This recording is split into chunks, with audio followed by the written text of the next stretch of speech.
Smart Business. Experience atau pengalaman dari customer ini selalu difikirkan dan juga dibangun begitu ya oleh para pengusaha. Kira-kira apa ya yang bisa dikulik agar experience-nya dari satu toko ke toko lain, dari satu produk ke produk lain tuh berbeda. Nah, mungkin di kesempatan kali ini Tasya Rustama akan temani Anda. Kita akan buka insight dan juga informasi tentang gimana sih caranya kita memberikan customer experience yang keren kepada customer kita. Kita belajar dari ahlinya, salah seorang pebisnis co-founder of Dore by Letao dan Pancake Co, Mas Riki Kono Basamele. Halo Mas Riki. Halo. Gimana kabarnya? Baik. Bisnis aman? Bisnis lagi challenging Oh, honestly. ya? Lagi challenging ya? honestly. Oke. Tapi ya selalu inilah ya. Ada masa-masa susah dan masa-masa bagus itu kayak up and down terus lah. Oke, udah Gitu. tahu ya realitanya demikian. Realitanya. Tapi ya tantangan bikin kita lebih semangat dan lebih bermikirkan. Jadi Oke. it's good. It's good. Yes. Kita tahu bahwa Dore by Letao dan Pancake Co itu punya customer experience yang bagus. Tapi mungkin dari smart listeners ada yang belum tahu begitu ya. Sebenarnya untuk customer experience sendiri di bisnisnya Mas Riki, gimana sih cara mengaplikasikannya? Silakan. Mungkin karena saya di bidang F&B, food and beverage, mayoritas orang mikir kayak customer experience itu cuma dari makanan gitu.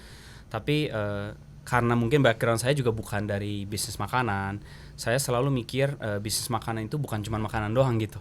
Intinya dari pelayanan lah, atau atmosfer dari tempat lah, dari servisnya juga, itu bisa semua jadi produk kita gitu. Jadi secara customer experience selalu kita memikirkan gimana out of the box lah ya, dari cuman memikirkan produk tapi ada something else juga. Mungkin contohnya di cafe kita itu ada gacha untuk mainan gitu. Itu salah satunya idea juga. Pas pandemi waktu itu kita memulai ada mainan kayak Uno lah, games di cafe kita, karena pada saat pandemi kan susah juga mengundang orang kan. Jadi salah satu manajer saya bikin gimana kita taruh gamenya gitu kan. Itu jadi sebuah interesting experience buat customer gitu. Jadi pada saat itu saya juga mikir di mall, karena saya buka cafe kita di mall, belum ada menyediakan kayak mainan-mainan gitu di cafe kita. Jadi itu sebuah customer experience berbeda sama kompetitor atau ya mungkin tetangga-tetangga kita gitu. Karena unik ya begitu smart listeners, dimana mungkin dulu tempat restoran begitu kan, kafe-kafe itu nggak mikir ke sana gitu. Mas Riki, cuma kayak misalnya yang penting makanannya oke begitu kan, tampilan dari makanannya bagus begitu, tapi nggak mikir bahwa ada loh sisi lain yang dinikmati oleh smart listeners. Nah, ketika memutuskan boleh nih, great idea untuk dicoba, itu gimana pengimplementasiannya? Terus responnya gimana dari masyarakat? Responsnya bagus lah ya. Aku sih senang sekali kayak lihat teman-teman ya, customernya enjoy main, kadang-kadang teriak-teriak dan lain-lain. At the end of the day, kita di cafe kita nggak bisa menyediakan makanan yang harga kompetitif sama misalkan kantin gitu. Saya juga kadang-kadang makan di kantin, muter-muter di food court, di restoran. Ya tentunya restoran, cafe itu lebih harga di atas premium lah ya. Jadi kita itu selalu harus memikirkan gimana nih adding value kepada customer gitu kan. Jadi secara implementasi sebenarnya simple ya, beli taruh aja gitu kan. Tapi masukin ke menu lah, secara lisan dari staffnya juga kasih tahu ke customer untuk guys ada mainan juga lo di sini, bisa main lo gitu. Dan dari communication juga, social media dan lain-lain, kita benar-benar kayak bikinlah program untuk komunikasikan kepada potential customer gitu. Gitu. Berarti ini langkah-langkah yang dilakukan agar ya customer experience tuh nggak cuma kayak formalitas ada aja begitu ya Mas Riki ya, tapi benar-benar diseriusin. Harus diseriusin. Jadi sempat waktu itu lucunya ketika orang main, staff kita itu harus masukin ke POS-nya kita juga.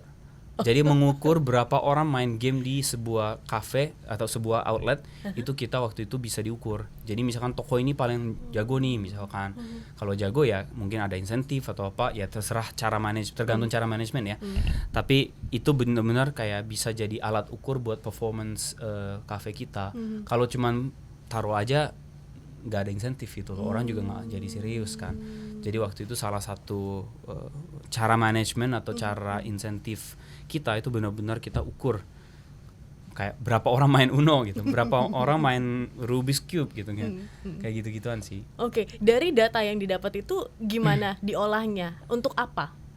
Untuk sebenarnya kita waktu itu sesimpel-simpelnya kasih target aja. Jadi seminggu harus orang main berapa banyak. Dan itu kita nggak charge ya, gratis. Orang bebas main gitu. Jadi waktu itu bikin program itu, tapi dengan ada mereview angka ini kan ya kayak penjualan lah ya anggapannya. Kan menjadi sesuatu kayak kita fokusin gitu. Kalau nggak ada angka kan kita nggak bisa fokus.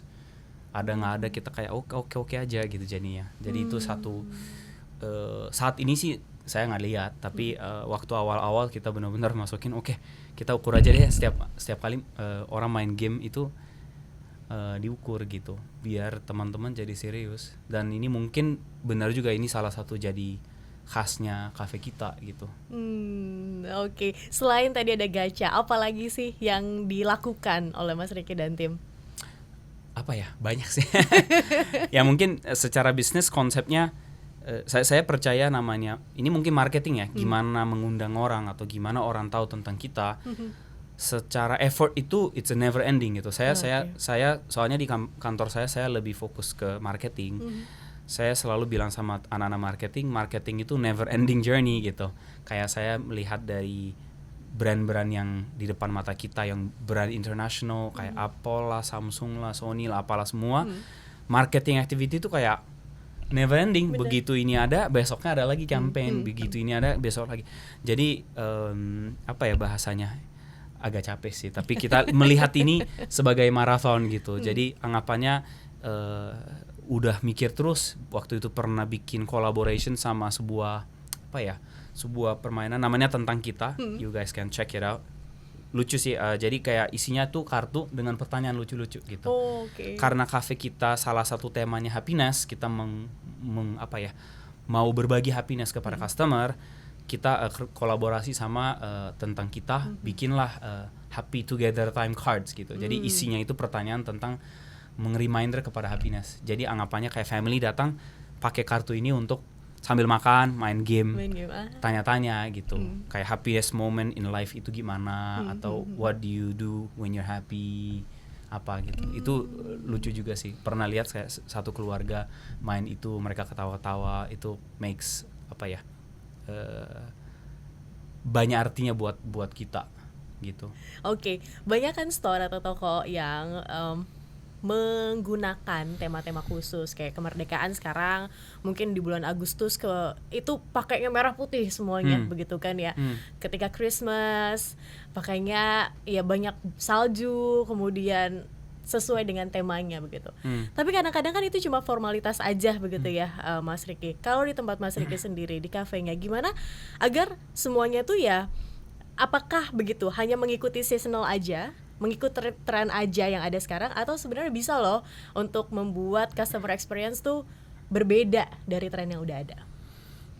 Ini tough question ya, karena ya mungkin buat pebisnis, kalau saya percaya marketing yang tadi saya bilang ya, marketing kan never ending. Jadi ketika ada alasan, misalkan 17-an, nanti September ada misalkan mooncake, Chinese New Year nanti Januari, nanti ada Natal, Lebaran, itu sebuah kayak mengikutin nuansa atau kebutuhan orang atau customer consumer gitu.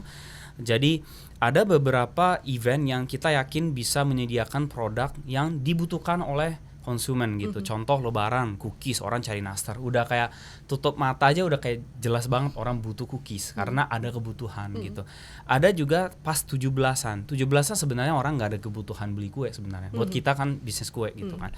Jadi itu lebih ke campaign untuk meminjem tema untuk naratifnya ke arahnya produk baru dengan naratifnya 17-an, let's celebrate gitu.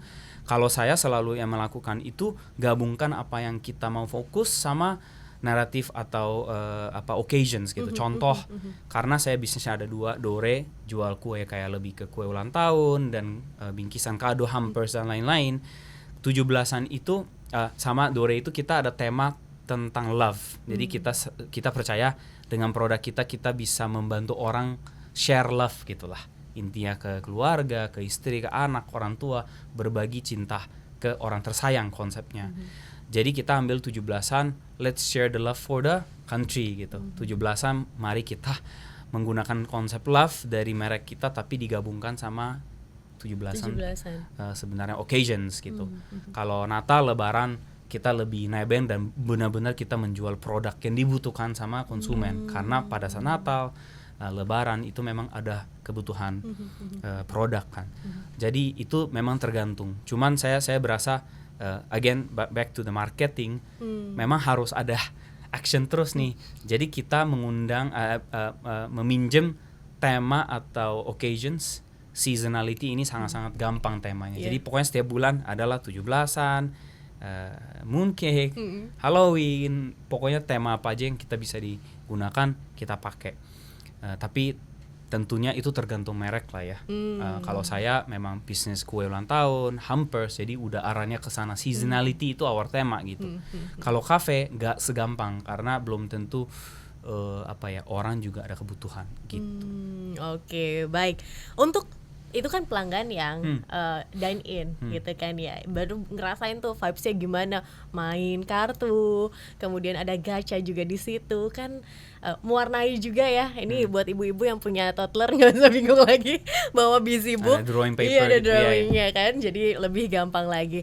Nah kalau untuk pelanggan take away, Mas Rika sendiri gimana untuk agar tuh semua customer experience sama gitu ya dengan yang ada di dine in dan juga take away? Ya ini mungkin sebenarnya challenge juga buat kita juga. Salah satu challenge itu apalagi di premium brand, begitu konsepnya take away, orang tentunya compare harga kan. Apalagi udah tahu kayak food delivery itu selalu ada comparison harga gitu kan. Jadi saya selama ini gak terlalu fokus kepada takeaway karena saya berasa setiap kali masuk ke dunia takeaway atau di food delivery itu kita selalu banting harga jadinya. Karena saya main di premium, sebisa mungkin nggak fokus ke sana gitu. Karena begitu main di sana udah otomatis kalau nggak ikut promo udah kalah gitu kan. Makanya kita build a direct to consumer channel, which is kalau di Dore kita jual kue ulang tahun itu kita ada WhatsApp channel. Kalau WhatsApp direct kan, orang nggak usah ke channel-channel kayak e-commerce atau apa untuk beli produk kita, tapi kita bikinlah social media, dari social media kita arahkan ke WhatsApp gitu. Jadi di situ orang nggak compare sama harga tetangga gitulah. Dan orang juga nggak terlalu cari promo gitu. Itu salah satu mungkin kebanggaan saya juga, dari awal benar-benar fokus building that channel.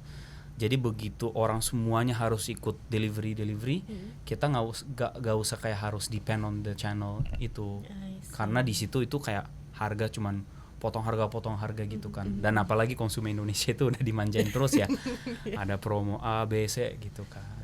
Gitu. Berarti pun juga bisa kolektif database ya, jadi lebih tahu kan sebenarnya konsumennya dari mana aja. Ada keuntungannya untuk lebih personal. Thank you Mas Riki untuk insight-nya. Itu dia gimana cara kita untuk create the customer experience. Smart listener, semoga bisa juga lancar untuk Anda yang ingin menerapkannya di bisnis Anda, terutama untuk bisnis yang langsung direct ke customer gitu ya, Mas Riki. Dan kita nantikan episode lainnya, perbincangan dalam podcast Smart Business lainnya, Mas Riki. Terima kasih dan kami akan temui Anda lagi di episode yang lainnya. Kami pamit undur diri. Akhir kata saya Tasya Rustama dan Mas Riki. Kami pamit. Sampai jumpa. Smart Business. Lead you better.